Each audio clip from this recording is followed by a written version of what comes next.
如果咱们的 Model S 啊也出现了开车的时候发现啊整个底盘都在响，有各种异响，那什么情况呢？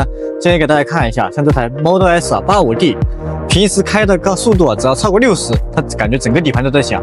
那我告诉大家是哪里出现问题呢？如果咱们的 Model S 啊出现刚刚我说那个问题啊，感觉下面整个都在响啊，就是说明这个摆臂出现问题了，看到没有？这台车的话，就是它这个摆臂啊、直臂跟弯臂啊到了一个使用寿命了。大家都知道 Model S 这个车它的使用寿命年限多久了？大概已经使用了7、8年了。它的这个摆臂的寿命呢，大概是10万公里左右。而这台车呢已经行驶了18万公里，它的整个摆臂已经到了一个更换周期了。来给大家看一下，这个呢就是它的这个小摆臂，看到没有？我先一弄，你们发现没有？这里就感觉有点动，对不对？它这里看这个胶头这里，都已经到了使命周期线了，已经10几万公里了，到了可更换的周期了。再看咱们这一个连接口这里，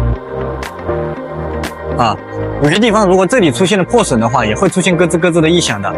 所以说，如果你的这个特斯拉 Model S 或者 Model 3啊底盘出现了莫名其妙的异响的话，都可以去检查一下，看看是不是下面的摆臂或者这种胶条出现了一个破裂。除了摆臂跟直臂外呢，就是这些螺丝固定这些，看到没有？我往里面看一下，这个还有上面这些大家都知道，咱们车的速度超过60迈以后啊，这些东西都在动的，看到没有？它都会在动的，所以说会出现一种共频的形象，就咯吱咯吱咯吱各种响。所以说大概率啊是这些小地方需要出现一个重新加固啊，或者胶条啊这里重新更换就可以了。如果你的特斯拉 Model X 或者 Model 3 Model Y 啊也出现这种问题，底盘异响啊，或者是没办法解决的一些小异响的问题，都可以来找我们。现在像更换一个摆臂啊，或者更换一个这种小胶头啊，价格都很便宜。